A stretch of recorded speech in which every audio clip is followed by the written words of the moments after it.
Welcome everyone to my channel, Beth Bell Live. I am so happy to have you here each week at 11:11 on Sundays, where we answer questions that have to do with the state of your heart. Relationships are usually the place where we get the biggest, the juiciest, the gnarliest, sometimes the saddest, and sometimes the happiest lessons that we came here to learn. And on the show, I channel from my higher self and talk to your higher self and bring through some really great insights to whatever is weighing heavy on your heart today. So it is the holidays, and there is something called holiday heart, but I don't actually mean like the heart attack, holiday heart kind of thing. I mean more the heartache, heartbreak holiday time, because while there's some people who are newly engaged and super happy to be together and so many fun festivities, there's other people that are going to be alone this holiday, and it's a reoccurring theme, and it weighs heavy on their heart. So we've got lots of questions today. I can't wait to hear what yours are. So if you're watching with us live, please type them in the comments and we'll be sure to put you in priority queue. If you're watching on replay, you can still put your questions in the comments, or you can go over to bethbell.me/question and you can submit your question there. And it is a little bit more private there, but we do love to have you on the show live and in the comments, because it just brings another level of engagement and interaction. A lot of times I find that there's a theme, just a random theme that comes through that's really weighing for a lot of people. So I'm happy to have you here, and I can't wait to jump in and get started. I do have a live studio audience, so I'm always excited about that. And I've got hopefully some of you coming online here, and we're going to start with a pre-submitted question. So let's dive right in. In today's fast-paced world, what are your top tips for someone looking to cultivate a meaningful long-term relationship? Are there specific practices or mindsets that can help attract the right partner while staying true to oneself? Yeah, there's some stuff that's coming through on that. I would say the number one thing is to put your list together of what you want, the basics, but then ask yourself, am I these things? Which is also a really basic thing to do, but I think sometimes we sort of forget. We're like, oh, I want my person to have this, this, this, this, and this. And yet we're not exuding those behaviors ourselves, or maybe we're not in that space ourselves. It's a vibrational match that we want to have. And if we're not quite where we want to be, then we're going to attract someone who's in our vibrational match, which might mean that you've got a wound or you've got something else that you're willing to work through. Now, again, that's not bad, because you can attract the person and then the wound's going to come forward for both of you. And then you're either going to learn it, or you're going to break each other's heart, leave and do the work afterwards, or break each other's heart, leave and close your heart, which I hope you don't do. And if you're in that situation, please come on the show and ask a question, because the whole point here is we want to keep our hearts open. We want to work through all of these I want to say, very cellular memories that have oftentimes happened to us at a very young age that brings us forward. So get the list out. What do you want? And then are you that? And if not, what work do you want to do before you actually meet that person, and be ready for that work to come with that person, or maybe something else that's a surprise. And it often comes, right in that juicy spot of just coming out of the infatuation of, being in new love, that some of those prickly parts come forward. So I think that's probably the most important thing. The other thing, though, that was coming through on this one is sometimes we take relationships way too seriously. And sometimes we just need to go on a date and just have fun, right? We're always looking for the checklist. Does he meet this, or does she meet that?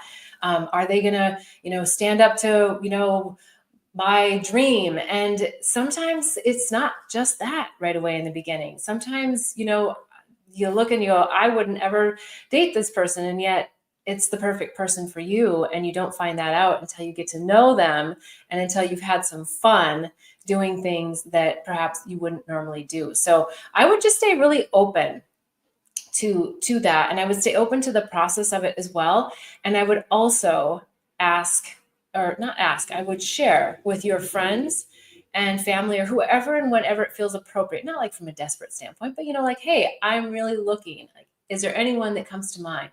Because when we start putting that energy out there, the universe goes, oh, wow, okay, I really want to help align this for that person.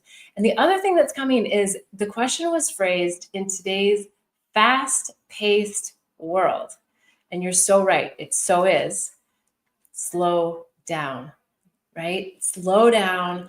And maybe it's also taking that ideal partner to meditation and really feeling into the feelings of what would it feel like if I had someone who, and I'm making this up, went to yoga with me, or, had the coffee with me in the morning. How would I feel? And start really feeling into that slower pace of it already being here. Instead of, I got to manifest this, I want to have this now. And I'm not saying for the person that asked the question that they're looking at dating as fast paced. I get it. It's the external world that feels crazy, but I think there's some slowing down we need to do within ourselves. And that will be really helpful to start bringing in that new person. Okay, hopefully that's helpful. And if not, you can always write in the comments, and you can always sign up for a one-on-one session. I'd be happy to go into deeper details with you. I know we've got some questions in the live studio audience. Okay, so go for it.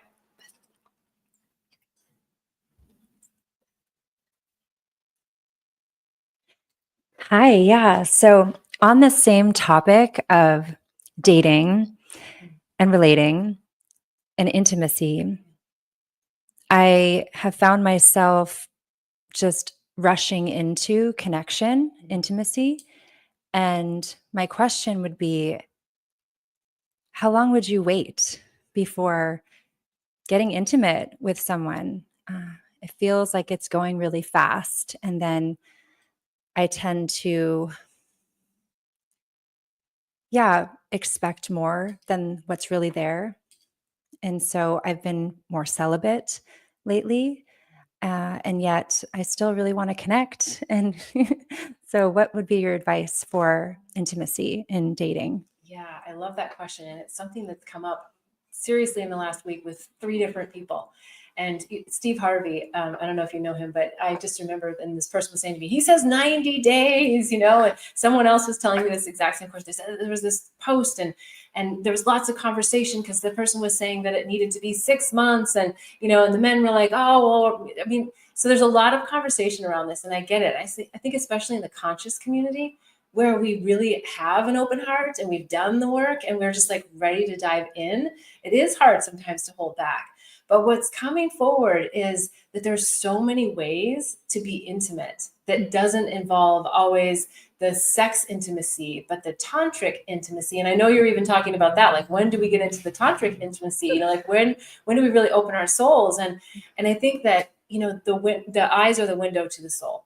So when you're really connecting with someone, I think that's connection. And I think that's the most important connection, because that really evokes in each other an opportunity to see and be seen. And it also gives you, I think, a lot of information about the other person. How much can they hold the eye contact? How deeply connected are they to themselves when you're sitting there? How, what's the breath like? And so if you're going, like, and I'm not talking first date now, I'm talking like, like the dates where you're like, oh, okay, we're at this crossroads. That's where I would say maybe just do some breath work. Sounds kind of basic, but when you're sitting together, it's interesting. You just took a breath, right? Because it grounds us, and it just like says, oh, okay, like, where are you feeling the excitement in your body? And play with the energy and make it really fun, so that you're having the communication. And I'm not suggesting that you're just jumping in and there's no communication in the sexual intimacy, but I think when we can just take it away from just the body, and we're experiencing the body and we're communicating about the body all at the same time, because when we do that, oftentimes the blocks come up, or ooh, okay, that feels, and it's practice. Like, hey, let's just practice. Let's practice feeling in our body, and let's practice communicating, where am I feeling that? And that's also going to give you an indication of where they are. Are they like really expanded? Are they conscious? Are they somatically in their body? Or are they just in their second chakra, like, hey, I'm ready to go. I've got romantic chemistry for you and I want to go at it. Right? I mean, we don't know sometimes, like, because it's confusing when that romance and that infatuation comes in, and, all of the hormones get flooded and the oxytocin's off the charts, right? And the cortisol levels are low, and you're like, yes, let's do this. But I think it's let's get the oxytocin levels rising through the eye contact, through hugging and through touch, but not, and be clear. Like, I really want to have an energetic exchange with you and be intimate with you, but not jumping into a sexual relationship right away. The other thing that's coming is to communicate why. And I think, the very general statement, but I think it's true for a lot of men and women, is that women do have so much more emotion attached to these kinds of intimate acts. Whereas men, they can easily just like walk it off. It's like, oh, it happened. And then we're kind of left there going, it's like, that was a lot. Like, we just shared our souls. And he's like, yeah, I just kind of like, it was fun in the moment, And it's not that they're trying to be a dick about it. They're working on a very different primal second chakra energy. So I think the more conscious, the more expanded we are, the more enlightened we are, the more we just have to not think that they're where we are and explore where they are. Because another thing that women often do is we fall in love with men's potential. Oh, they've got all this potential. Oh, well, they do this. Oh, and we start filling in the blanks and thinking that they're our perfect guy because they said this one little thing, but it's not necessarily like the whole picture. So it feels like, do the intimacy, but do it through the soul, through the eyes, the windows of the soul. Do it through the touch, but do it through like, I want to, if it's right, I really want to be in a touching relationship with you tonight, but I want you to know in advance that it's tantric sexual energy, but that I do not want it to lead to sex, right? I don't want it to lead to us ripping our clothes off and like going for it, because that'll be the hard part, right? And I think that's where the juice is. That's really where the juice is. And you'll find so much out about them before you feel like you've really given everything to them. Is that helpful? So helpful. Yeah. Thank you so much. Okay, great. Any follow-up on that? Or we're good?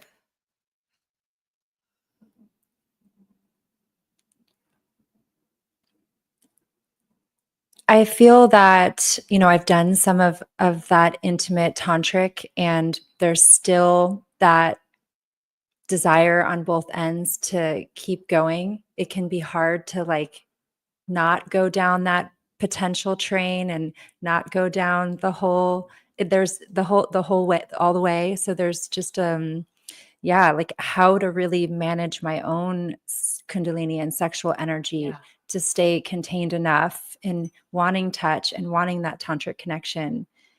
And even wanting that like full on, sex experience, but also knowing from my past experiences, like the repercussions of that, not knowing someone truly long enough.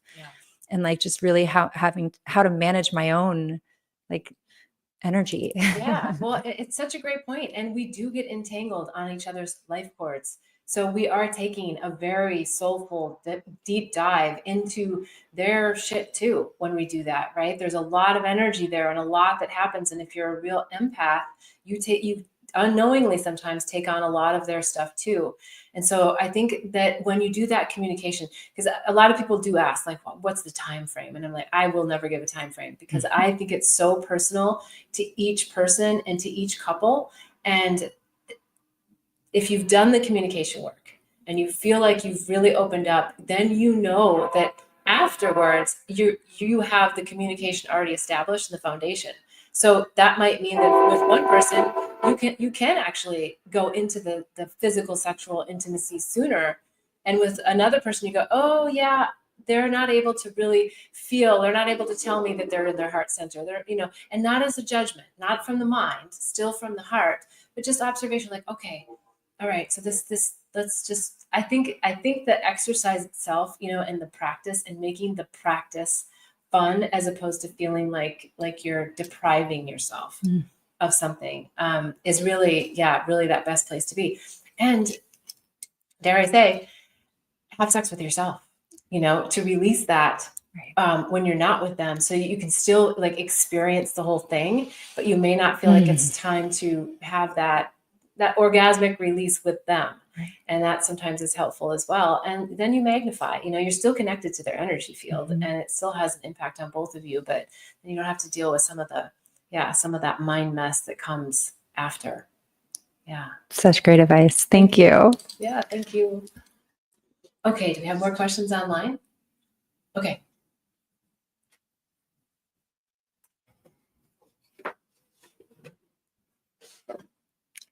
Okay, this is related to the first question.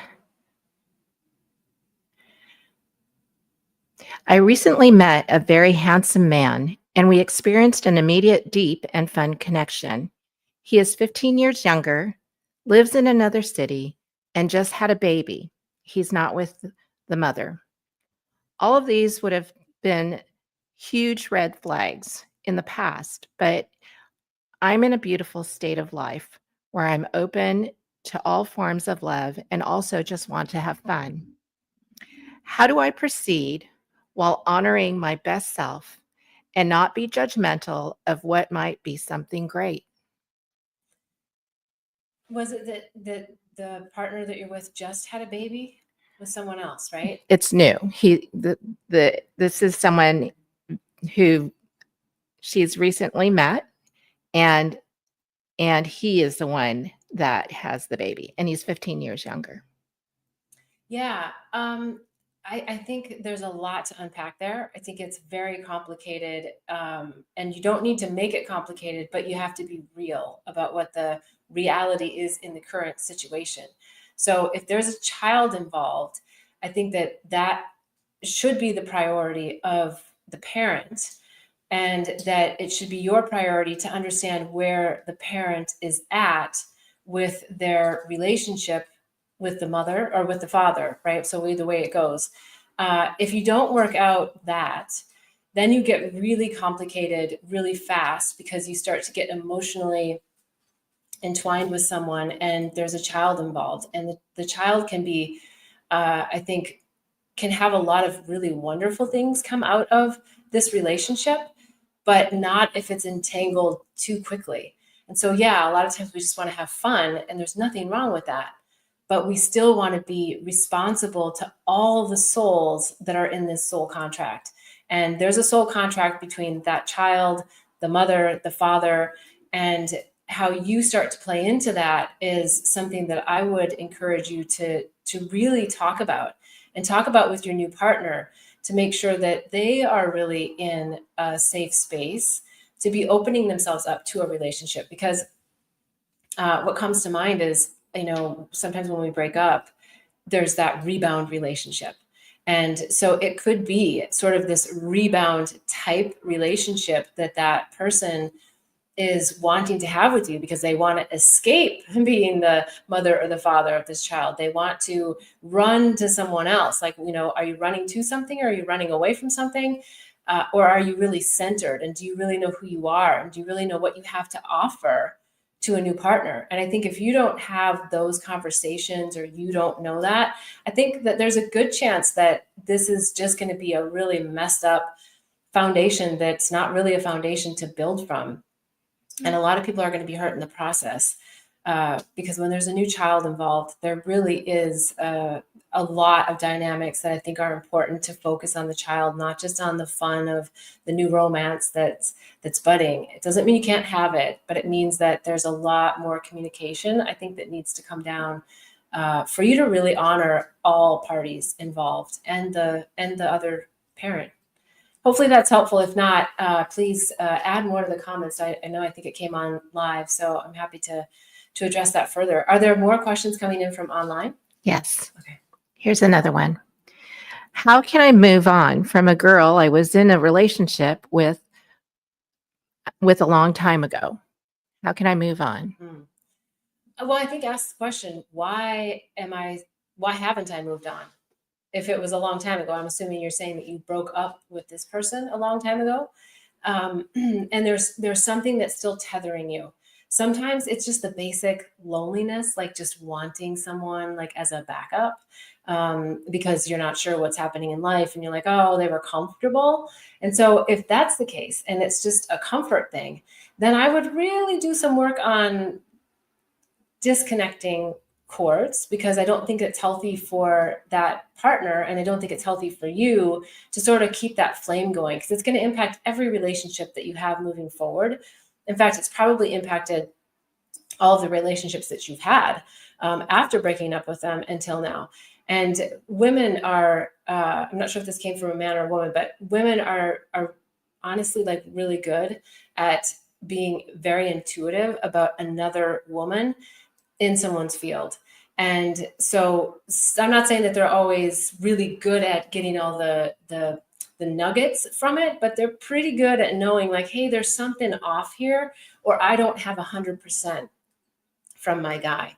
So if the question is from a guy, I would say that it's going to impact you. So how do you do this? I think there's so many different ways, but I think it's your internal work to start asking the questions, why have you not fully moved on? And as I just gave that last example, I think that's sometimes the most common, as it's comfort and not wanting to be alone. And also just, a lot of times we're not looking to go back. So if you go back to a partner, there's a reason why you broke up.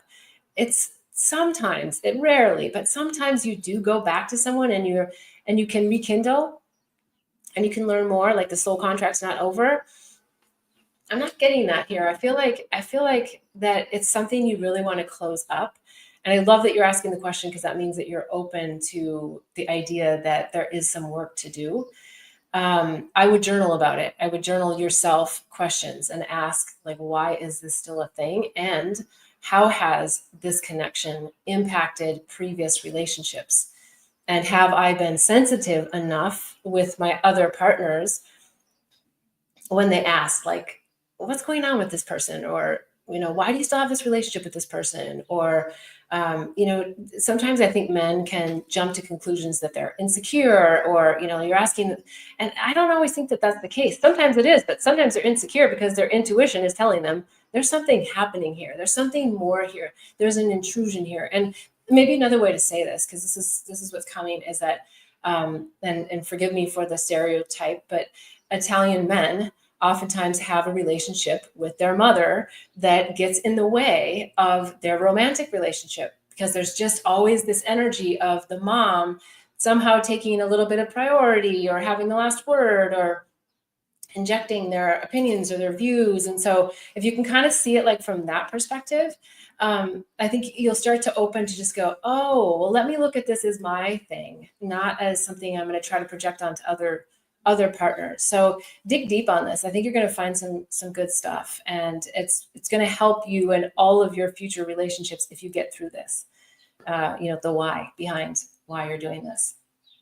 All right. Great questions though. What else do we have on the docket? I know I've got some other pre-submitted ones. Do we have anything else in the studio audience? Okay. All right. We've got another one coming up. Okay, this is about damsel energy and the, masculine and feminine roles. I have been carrying a lot of myself, my home, my finances, my bills, and I tend to attract, though, this save me, almost like daddy energy. And I do want to be taken care of. I do want a successful man so that I can fully drop into my feminine. But I also recognize this damsel energy as potentially being toxic. So I'd love any advice you have around that. Yeah, I love that. I think I would reframe the damsel energy to your feminine receiving energy, right? Just by that, the word itself is, damsel just creates an energy, right? And it's fair for you to bring it up. I like it because it tells us exactly where you're at with it. But bring it to the receiving part of it, and being open to receiving in a way that is safe. So in your field, when you're with someone that's offering you something and that they want something back for it.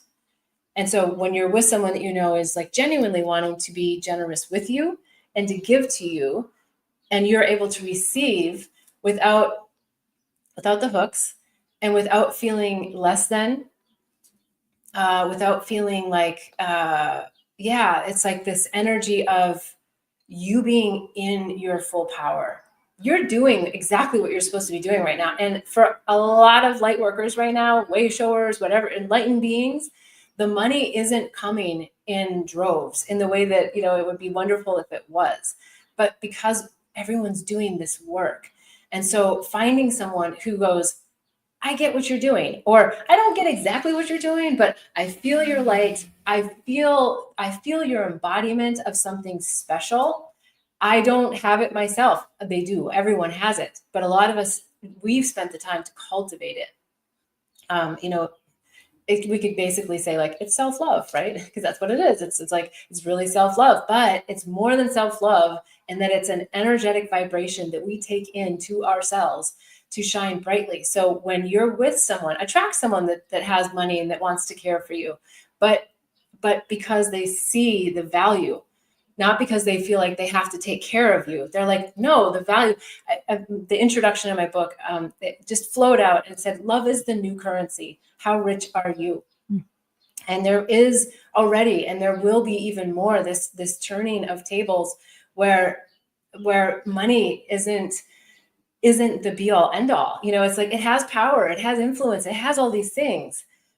But the vibration and the frequency of which we hold is more important, because that's where happiness lies. And that's why money doesn't make you happy.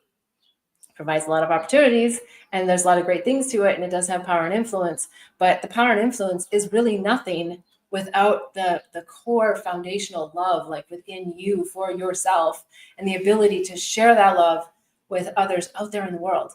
So I think anchor in and your own embodiment of where you are at vibrationally, and own that wealth and value that it is, because it can't be bought. It can't be bought. And people are starting to realize that more and more and more, even the skeptics of, all the spiritual community. Maybe there's some people that you say, oh, they're just lost souls out there. But they're not lost. They're doing their own journey. And if that's a person that's not right for you, then don't get into a situation where you feel like you're with somebody that's lost. You feel like with somebody that's manipulating you. It has to be that real, genuine heart to heart. I see you, even if I don't understand you, and I want to support you. And I think it's just, again, coming back to you to embody that greatness within, to say, yeah, this is who I am. And if you want to be here with me, great. And if not, great. There's just making that declaration is going to change you to your powerful feminine receiving. And then we got to get rid of the expectation of how it's going to come to us. We never know. It might not. Yeah. It usually doesn't come in ways that we think. So is that helpful? Yes. Thank you. Yeah. Great. Thank you. Yeah. All right. Do we have more online, or should I? Let me go to a couple of the pre-submitted, because I'm afraid we're going to miss these. Okay. Inspiration for the new year. The start of a new year is a powerful milestone for reflection and alignment with life's bigger goals. How do you suggest we approach 2025 in a way that prioritizes personal growth, balance, and alignment with our values? What unique or inspiring practices can help us set the tone for a fulfilling year ahead? I'm going to give the basics of meditation is the number one most important thing that you could do. And why? Not because I want you to be frustrated after sitting on a cushion for 10, 15, 20, 30 minutes and saying, I could have gotten a lot of other things done, but because you're telling your mind, I want you to quiet. And that is the biggest challenge, especially during the holidays, is the mind brings forward all of these narratives and these stories. And, the older we are, the more stories we have, and the deeper oftentimes those stories are ingrained and interwoven into all of our relationships, work, family, whatever, you name it, it sneaks up on us. And so I would say that I feel like the biggest epidemic that's happening right now is loneliness. And I think there are people addressing this. So I'm not saying that it's like completely a silent epidemic, but it's big. And it's big no matter how much work you've done. There is still this element of loneliness that is so palatable out there. And I think for anyone looking at 2025, I would suggest the number one thing is how, I'm going to say it a couple of ways, but how do I raise my oxytocin levels? It's that basic, right? Cortisol, everybody knows about cortisol. Like, oh, that's the fight or flight. And a lot of people have it because we're in the hamster wheel, we're running around, we're in traffic, we're at work, we have all these busy schedules. But not very many people talk about oxytocin. And oxytocin is the cuddle hormone. That's why orgasms are so great, because we don't feel alone in the universe. So we want to raise our oxytocin levels, and we don't always have to do it through orgasm. In fact, I recommend not doing it through orgasm. I mean, yes, do it for orgasm, but I mean, you don't have to go out there and turn that into an addiction. It means making the eye contact. It means giving compliments. It means really seeing people where they are. It means maybe it's just like a touch appropriately. And, you have to use your discernment about what's appropriate and how well you know someone, but touching someone and hugging someone. I remember when I first came back from Bali, I was like, everyone hugs so fast here in the United States. And in Bali, when we saw people, like we literally hugged them, like we held them, we hugged them, and we were like, oh, it's so good to see you. And, and it was like a heart to heart, and like you were comfortable exchanging energy with them. Whereas here, when I came back, I was like, wow, what is this? Like, it's like and then it's like, it's so weird how we don't have this recognition. Where I live now, I feel like there's many, many people here they're really into this. And that squirts my oxytocin, just to get a nice hug from a friend and even from a stranger. And I'll say, are you a hugger? I don't know them. And I'm like, are you a hugger? And hug. I think after, COVID, we also learned the value of physical touch, of eye contact, of not being isolated from community. So I know I went off on a little bit of a tangent there, but number one thing is, how can you raise your oxytocin levels? Hugs, eye contact, communication, really, really taking a moment to listen to someone, to ask them questions. How did that make you feel? Not just like, oh shit, that sucks, or oh, that's when they're telling you a story. Like, wow, like, how did that really make you feel? And like, how do you feel about that in your body? And how is that changing your life in the future? And what lesson are you calling in? And what do you think? Why do you think that's in your soul contract? Those kinds of questions that like are really asking them to also reflect deeply within themselves. So build community. That's another thing, right? I do a fireside chat. I realized that I just wanted to have high conscious conversation, and every Tuesday I have a fireside chat, and I have a great group of people that come over. It's not a happy hour. There's no cocktails. It's there's tea. There's great water, and maybe a little kombucha here and there. And we roundtable a topic. We don't talk about the weather. We don't talk about politics. We don't talk about any of those storyline things as much as we talk about what's on our heart. One time it was like, how can you receive more? What are your blocks with receiving, just in general? Sometimes it's, what work do you still feel like you want to do on forgiveness? Or so we just roundtable a topic, and it makes it feel a lot more connecting than it is just like getting together for a coffee clutch and just talking about anything. And I find the one conversation is also really a great thing if you can in I'm going to say community, but like even if it's that you have 3 people over at your house, or 4 people or 5 people, we're so prone to like having the cocktail kind of flow. Again, there's nothing wrong with that, but sometimes like just telling everybody like what you drive, where you live, what do you do for a living, that conversation is really shallow. And while it gives us some data points about someone, what do? We put it in our mind. I know I'm talking probably more specifically in Southern California.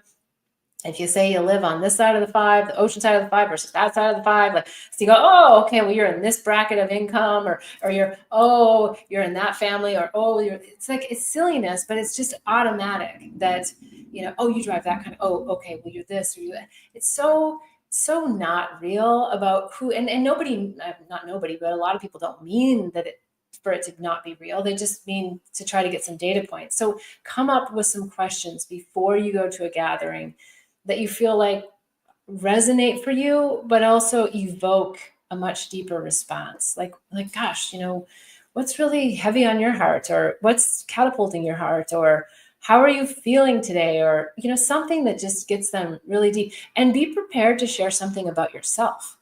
maybe that's how you start the conversation. I know that when somebody calls me, I had a call from a dear friend this morning, and he said, "How are you?" And I wanted to give "Oh, everything's great, everything's fine, everything's," that little, and I was like, "No, you know what? Let me tell you what's really heavy on my heart right now." And he was like, "Oh my gosh, okay, wow." And it just like, and then he shared something that was heavy on his heart, because it just gives you that nice little, I don't know that it's a bond, but like an emotional opening to be vulnerable, to say, yeah, I'm going to share something real with you, not just like, here's what I'm doing today. So I would say that that's the number one thing that you can do to help for your personal growth, balancing your oxytocin and cortisol levels and aligning it with your values, because then you can also start making decisions about, do I really want to spend that much time with this person in the new year? Because maybe it's not from a judgment place. It's from they're not filling my cup. Like maybe they're sucking your energy, and they're the ones always just da da da da da da, and you're like, I walk away and I just feel. And so maybe there's a choice to make. Maybe that's someone that you don't spend as much time with, and it doesn't have to be mean, and it doesn't have to be like, I'm not hanging out with you. No, it's just like, I'm just going to make a conscious effort to maybe call someone else to go for a walk, or call someone else to go for a coffee, because I want and need for myself to also fill my cup as I'm filling someone else's, and helping bring the light and the love out there. So I think who we spend our time with is really, really important. And this is coming in, so I'm going to say it. Get off of social media as much as you can. Stop the screen time. It's not helpful. It's a distractor, and it programs the mind. The subconscious mind is programmed every time. I just get rid of your TV if you can. I haven't had one since 2005, and my life is blissful. Really get out of the social media, get out of the narratives that are in the collective, because we are at a time when a lot that's happening in the collective is being dismantled. And it's creating chaos. And, the news media likes to give us some fear because that gives them ratings, and that's like what people want to watch. So get off of it, just get off of it. Get off of all the silliness of all the, yes, of course, you can have some time on social media, but say it's 10 minutes a day and stick to it, because otherwise you won't even realize, and an hour's gone by, and right. And also pay attention to what you do, especially right before you go to sleep. Right before you go to sleep, it's a time where I know a lot of people like to just pull up their phone. I'm guilty of it every once in a while, where I'll go to like do a meditation on YouTube, and then, they show me all these shorts that I have interest in because they've got my algorithm in there. I'm like, oh, I really want to go watch that. And then I have to go, is that what I want to program my subconscious mind with just as I'm about to enter sleep state? No, it's not. So just be really, really aware of what you're programming your mind with. And the other thing that's coming is when you wake up, put a journal next to your bed. And I would, at night, write yourself a question if there's something you want to know. And in the morning, what's the first thing on your mind? First thing, a lot of times that I do, and I'm trying to stop doing this, but it's to turn on my phone and to see who's written me, because there's beloveds that aren't with me. And I want to know, are they texting me? And sometimes we just need to take that first 5-10 minutes and write to ourselves what's coming through, what's important, because that's the lucid state. What did I dream about? What was in my subconscious that was trying to come forward in a dream? And maybe do a little dream analysis. You don't have to spend a ton of time on this, but just hone in. And as you do that, I think the more you wake up and go, I want to know what's coming through from my higher self in my most lucid, clearest state, because the storylines haven't started, get that. And then when the storylines start, as you're going through your routine and you're getting your tea or your coffee or whatever you do, then the storylines start becoming active, and say, oh, wait a second. I want to just take note that that's a storyline that I don't want to have right now, or I don't want to have ever, and fill it with something else. So what is the new storyline you want to have? And start to really do that, NLP, that programming of your mind and your thoughts. If you start on January 1, I'd also get an accountability partner. Try to find someone that's going to do it with you, because I don't know what they say, like by the 15th of January or whatever, everyone's New Year's resolutions, which I'm not suggesting this is a resolution. I'm suggesting that it's a way of life. But, you want someone that you can go to and say, hey, yeah, how are you doing with the lucid state first 10 minutes of your day? what came through, and it gets you to talk about it. It gets you to, dive into it a little bit more. All right. I love that question. I hope that's helpful for everyone. And I'm happy for you to also comment and put anything that you're doing in the comments that might be helpful for all of the viewers as well, because you might have some really great tips out there. I have a feeling you do. All right. We are getting close to the end. I've got a couple more questions here that were pre-submitted, but do we have some more that are online, or should we? Okay. Anything more in the live studio audience? All right. Then I'm going to jump to this one. Every year, my son's friend group has a secret Santa party. This year, the mom hosting asked the group about a date. Unfortunately, it fell on the day we fly out for the holiday. I communicated this to her at the beginning of November. She only communicated to me all of the reasons my suggestions wouldn't work and didn't provide any possible solutions. Several weeks later, she sent the invites out for the original date that she knew wouldn't work for my son. He's crushed and I'm heartbroken because it feels like our Christmas travel is a drag for him because we miss one of the most special events of the year for him. Should I say something to the mom? And if yes, what? Yeah, absolutely. You should say something to the mom. I think the most important thing to do is, if you're not already in a really neutral state emotionally, I would get there first, because sometimes these things can get really, they're emotional. And I'm not suggesting that you can't be emotional when you speak to her. I'm suggesting that you've kind of processed like the energy so that you can kind of be more in the like, hey, when we had this communication on text and I suggested this, and then I feel like it wasn't followed up on and it wasn't even considered. And the next thing I knew, I got this date. It really just made me feel unheard and unseen. And now my son's not able to participate. And so then stop and don't sugarcoat it. And I'm sure you thought, I'm not saying you do that, but really just stick in like what happened and how do I feel about it? And then stop and let that person. And that's where, if we're not in a neutral state, sometimes we want to just keep piling on and piling on. Like, I'm going to tell you everything and that's not helpful either, because that brings the emotion level for them also to just escalate. So if you're able to just state, with emotion, but a neutral emotion to it, meaning you're not hot, I think you're going to find that that person is going to have a better response to you. And don't be surprised if they get really defensive. It may just be that they know that they didn't maybe take the right steps or take the steps that would help have your son included.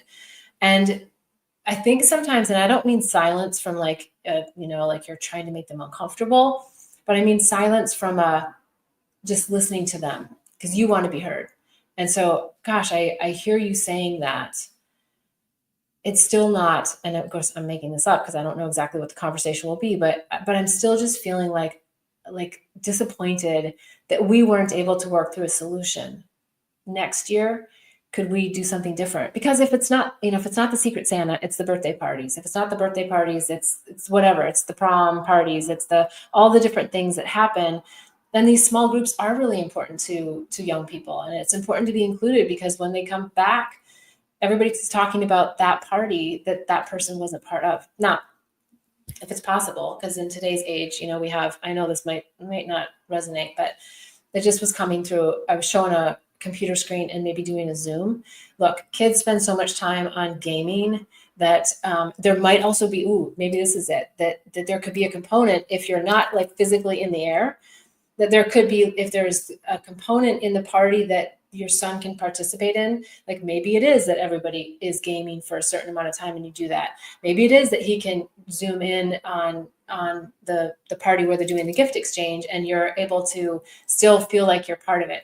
I don't know that, but it feels like there's more options. So if there's still time, which I'm not sure if there is, you might be able to still get your son connected in to this party, but just in a very non-traditional way.